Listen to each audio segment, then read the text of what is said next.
네, 오늘 우리가 함께 묵상할 말씀은 여호수아 15장 20절에서 63절까지의 말씀입니다. 우리가 굉장히 이제 길어 보이는 말씀이긴 하지만 짧게 그 땅의 이름, 지명의 이름이 연속되어지기 때문에 절수는 길지만 그렇게 분량이 길지는 않습니다. 다만 지명이 계속해서 반복되어지고 있는 그런 본문이라서 조금 지루하고, 이것을 통해서 우리가 무엇을 묵상할 수 있을까 조금 마음이 어려운 그런 본문인 것 같기도 한데요. 오늘 말씀을 통해서 그럼에도 불구하고 이 말씀이 오늘 우리에게 주시는 메시지가 무엇이 있을까라고 하는 것을 우리가 잠시 동안 생각해 보면 좋을 것 같습니다. 우리가 지난 시간에 어제 말씀에서 유다 지파에게 어떠한 땅이 분배되었는가, 그런 사방의 경계선을 살펴보았습니다. 이제는 그 사방의 경계선 안에 있는 실제적으로 유다가 차지했던, 분배받았던 성읍의 이름이 무엇인가라고 하는 것을 하나하나 이제 짚어주고 있습니다. 굉장히 분량이 길죠. 유다 지파 민족의 인구가 제일 많기도 했고요. 이 12지파 중에 가장 실제적인 장자는 르우벤 지파였음에도 불구하고, 그러나 실제적으로 가장 장자 역할을 하는 지파는 유다 지파였습니다. 하나님께서 야곱을 통해서 유다 지파를 그렇게 축복하셨고요.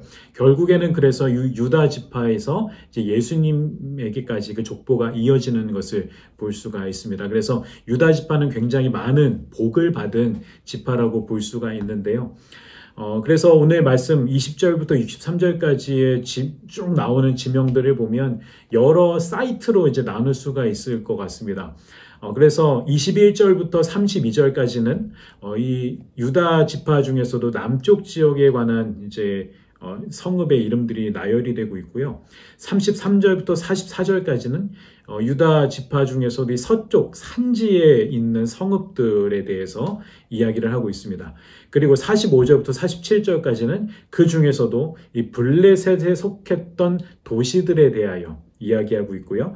48절부터 60절까지는 산악지대에 관한 이야기가 나오고 있습니다. 그리고 마지막으로 61절과 62절까지는 이제 광야 지역에 살았던, 평야 지역에 살았던 사람들의 이 성읍에 대해서 이야기를 하고 있습니다. 유다 지파는 이렇게 다양한 지형, 이 다양한 성읍을 이제 분배받게 되는 것을 볼 수가 있어요. 총 합치면은 120여 개가 넘는 그런 성읍에 퍼져서 유다 지파가 살게 되었습니다. 사실 이 섹션에 기록되어 있는 여러 성읍들이 있지만 여기에 있는 지명들의 대부분이 다른 성경에서는 발견되지 않아요. 심지어는 오늘날 이 지명이 어디를 말하는가도 정확하게 특정을 할 수가 없습니다. 그렇기 때문에 우리는 그렇게 생각할 수가 있죠. 이 지명들이 성경에서 그렇게 중요하지 않은 것이구나라고 생각할 수도 있지만, 여러분 그렇지 않습니다. 여러분 성경에 특별히 여기에 나오는 유다 지파의 성읍들은 그냥 단순한 성경 지명의 나열 같지만, 여러분 아무 의미 없는 그런 지명의 나열이 아니에요. 여러분 무엇이냐면, 하나님께서 아브라함 때부터 약속하셨던, 이 이스라엘 백성들에게 땅을 주리라 약속하셨던 그 하나님의 약속이 결과물로 보여지는 이 현실을 보여주고 있는 거죠. 단순한 지명의 나열이 아니라 하나님께서 실제적으로 역사하셨던 그 하나님의 역사의 결과물이 이 지명으로 하나하나 나타나고 있는 것을 우리는 볼 수가 있습니다. 이것을 통해서 우리는 어떤 힌트를, 또 어떤 묵상을 해볼 수가 있을까요? 이스라엘 백성들이 하나님과 또 동행하면서 이스라엘 백성들의 역사 가운데서 하나님께서 일하셨던, 또 하나님이 약속하신 그 약속의 결과물을 지금 이 백성들이 보고 있는 것처럼, 여러분 오늘날도 우리가 하나님과 함께 동행하며 살아갈 때에 우리의 삶 가운데 일하시고 역사하시고 함께 하시는 그 하나님의 일하심을 우리가 생생하게 현실 가운데 우리가 발견할 수 있다라고 하는 거죠.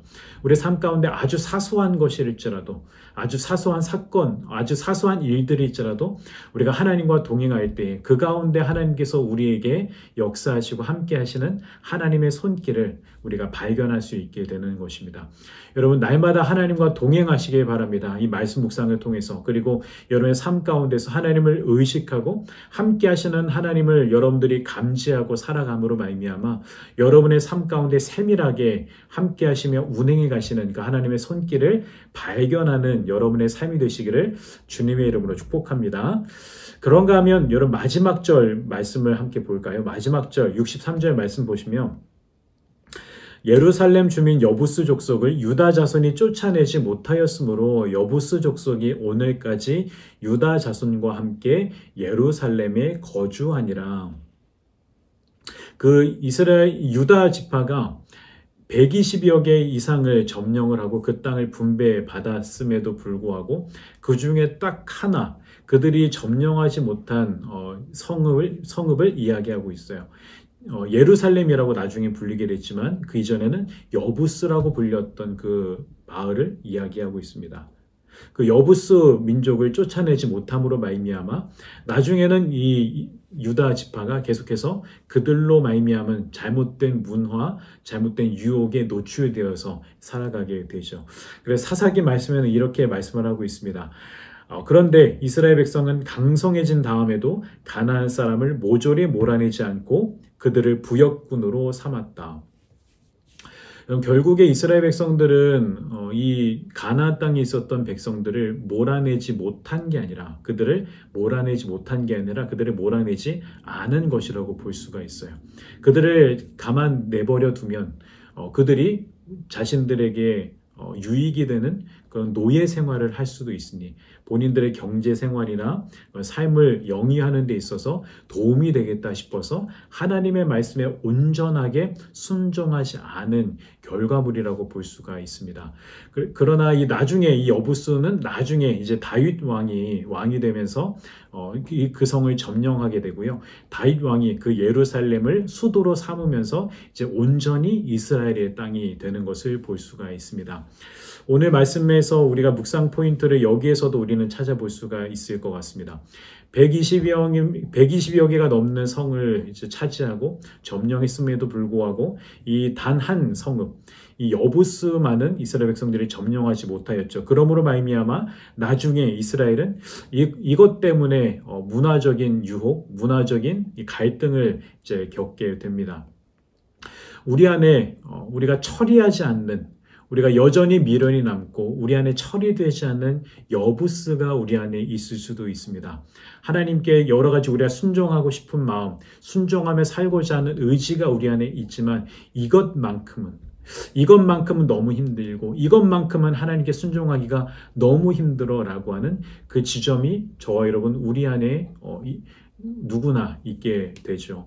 여러분, 무엇이 내 삶을 갉아먹고 무엇이 내 삶을 지속적으로 유혹하고 있는가, 우리 안에 여전히 처리되지 못한 여부스는 무엇인가 라고 하는 것을 묵상해 보면서 여러분 겸손하게 하나님의 도우심을 구하며 우리 안에 있는 그 여부스, 우리 안에 처리되지 않는 그런 죄악들이 조금씩 하나님 안에서 제거되어져 가면서 그렇게 우리가 하나님께서 명령하시고 하나님께서 원하시는 거룩한 삶을 닮아가는 우리의 삶이 될 수 있도록 여러분을 기도하시고 성찰하시고 그렇게 나아가시는 저와 여러분의 삶이 되었으면 좋겠습니다. 그렇게 주님이 원하시는 삶으로 한층 더 성장해 나아가는 우리 모든 청년들 되어지기를 주님의 이름으로 축복합니다. 오늘 말씀 묵상은 여기서 마치겠습니다. 오늘 하루도 주님 안에서 승리하시고 주님과 동행하는 하루 되기를 축복합니다.